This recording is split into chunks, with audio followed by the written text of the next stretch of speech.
Good afternoon, folks. Welcome to Visordown and welcome to our review of quite an exciting bike, really. This is the Peugeot PM-01, probably about the first geared, full-size-ish motorcycle that Peugeot have made in probably about 100 years. Lots of scooters and stuff have been coming out of Peugeot in the modern era, but not a geared motorcycle. And this is kind of like a double header from Peugeot. They've got this bike, the 125 that I'm riding today, and they've also got a 300, which is mechanically the same in terms of the cycle gear. It's just got a slightly larger and more powerful engine bolted in it. So what is the PM-01? As you can probably guess, learner legal 14.5 bhp, so just on the 11 kilowatt limit there. Single cylinder, 4-valve, DOHC engine. We've got 11 newton meters of torque, so not massive amounts of torque as you'd expect, but we've got a 6-speed gearbox, and the whole gearbox is spaced quite nicely. The gears are quite low, so it doesn't feel as sluggish as some 125s that you'll ride, but it does run out of puff at around 60 miles an hour. So this thing is 3,999. That's not on the road. You got 150 quid to pay on top of that, which will get you your reg plate and your first year's road tax. So to put that into sort of perspective with regards to the competition, really for me, the competition that I see this bike going up against is stuff like the KTM Duke, the Yamaha MT-125, and the Honda CB125R. So the KTM Duke is 4,799.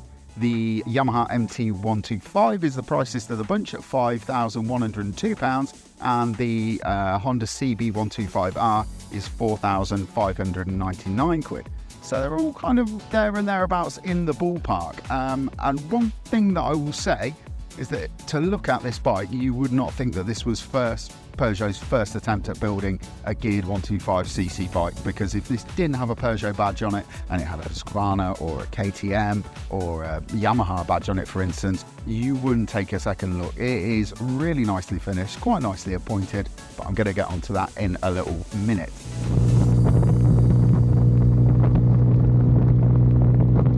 So I have been sort of buzzing about on this thing for the last couple of weeks. I've not done masses of miles on it, because if you're going to go long distance, the bike that you're going to choose isn't going to be a 125. But I've just been doing little short trips, popping out when the weather's been quite good.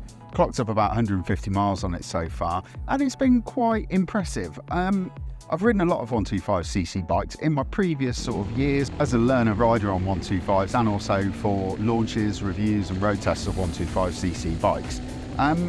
There's a couple of places where you will normally find them, they get let down by budget parts and cost cutting and so on and so forth. And one of the biggest ones of those is in the suspension. That is one of the things that I've been impressed with this. You've got 41mm non-adjustable forks at the front, and you've got a rear shock absorber, which is adjustable for mechanical preload.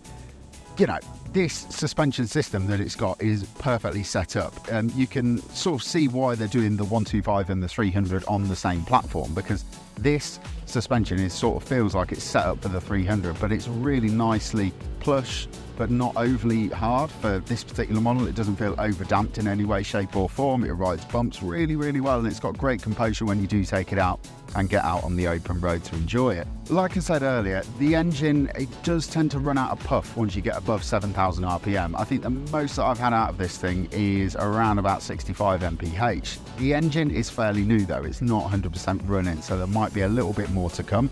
I do remember riding some other 125s, Yamaha MT-125 and the KTM Duke 125, which you can push those up to 75 or 80 miles an hour.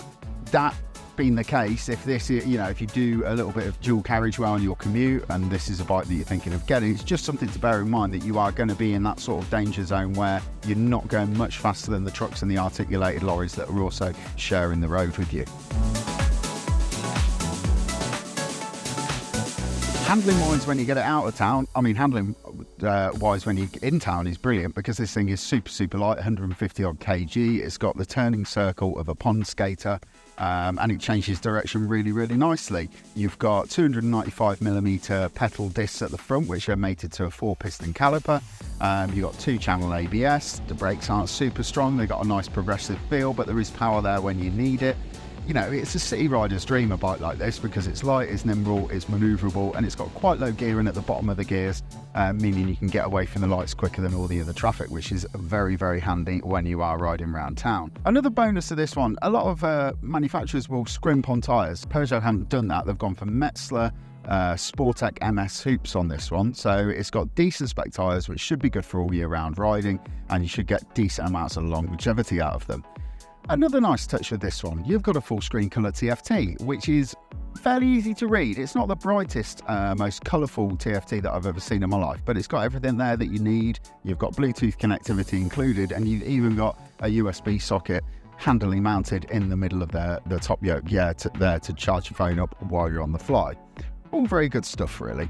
On the rest of the technology front, I've got to mention this has got full LED lighting all the way around, and you've even got these funky little scrolling indicators at the front and the rear of the bike as well. Some nice little design touches. So yeah, apart from the LED stuff and the TFT, there are loads of little design features on this which kind of you can see have been handed over to the people who designed the bike by the Peugeot car team. But you've got these little rear lights at the back which are just like the rear lights that you can find on the Peugeot 3008. Just some nice little touches that keep the bike nicely on brand.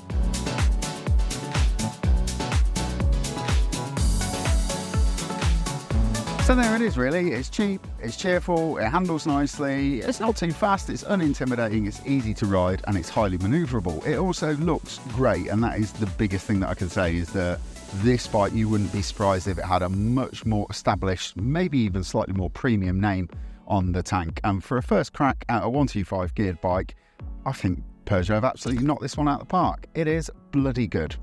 Anyway, listen folks, I've waffled on for far too long. If you've liked that video, please don't forget to like and subscribe so you can stay up to date with all of Visordown's latest videos. And for all the latest news, reviews and motorcycle features, get yourself over to Visordown.com. Thanks folks.